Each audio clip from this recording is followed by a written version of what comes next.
Surely this is a terrible idea, right? The teeny weeny tiny worm Versus the mighty bone dragon. So that's exactly what we will try today. But first, context. The update 1.50 we got a couple of months ago gave some towers small companions such as the lightning fairy for the thunder tower and the small worm for the death worm. And the most recent minor update we got actually made these companions to properly hit the enemies.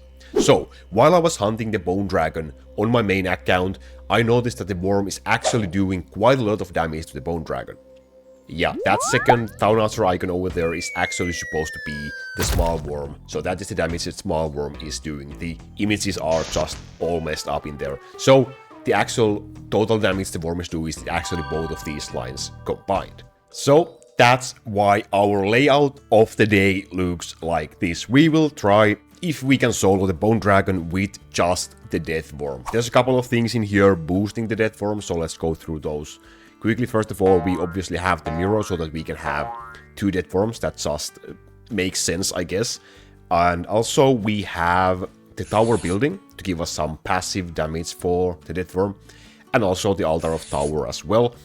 And I'm not gonna be casting it, so we're just gonna be taking the passive boost from the altar if possible. Then we have the dark necromancer, obviously. And also we have the stone to increase the damage of our towers. And also the red defender to give us a little bit, again, more passive damage boost to the tower. I'm hoping we could get away without using these passive boosts, but this should make it a little bit faster at least, so we are not going to be having to sit here the whole day waiting for the bone dragon to die. And I don't think we can get away with any heals, so I have Smith in here so that we can heal ourselves whenever the bone dragon is doing too much damage, because the attacks are percentual based, so we are going to be taking a lot of damage no matter how high our castle level actually is. The worm itself is using E-level items. I'm going to go through them right now. Poison damage, attack speed, crit chance with a CDE line, and obviously a tower rune so that we can actually use E-level items on our towers. And the accessories double poison damage with critical damage. And again, a tower rune in here obviously as well. And also the Orb of Luck to give us more crit chance, because we don't really need this on anyone else. We don't have any other damage dealers in the whole build right now. We could use the Poison Orb as well, I'm sure. Both should probably work. And I have set him or them to target the order. As much as I would like to use the boss targeting in here, I think we still need to care about the normal monsters so that they don't actually overwhelm us during the run. So I'm just gonna keep this on auto and hope the death worms will actually also clear the normal monsters as well. In the treasure section we are using these kind of treasures. We are obviously using the strange key to boost our drop rates from the bone dragon, because we are no cowards. We are absolutely gonna be using this treasure no matter what. And I guess that's the build layout. We have the poison base to boost poison damage dealers, which the dead worm is, and also we have the shield castle to give us a little bit more defense, hopefully enough for us to survive. So I think the challenge in here is ready to be cleared. Are you ready? I'm excited, and hopefully we can clear this. So let's get started right away. Bone dragon with dead worm solo, let's go. So I'm just gonna be casting necromancer and stone whenever needed, and we'll see how much heals we actually need. As you can see, we are getting quite a lot of damage. But also the bone dragon is taking quite a lot of damage. What is this? I'm gonna heal once. Do we have to heal more? Can we heal more? I hope we can. We're already over halfway through. This is way faster. Oh, that's scary. Way faster than what I thought.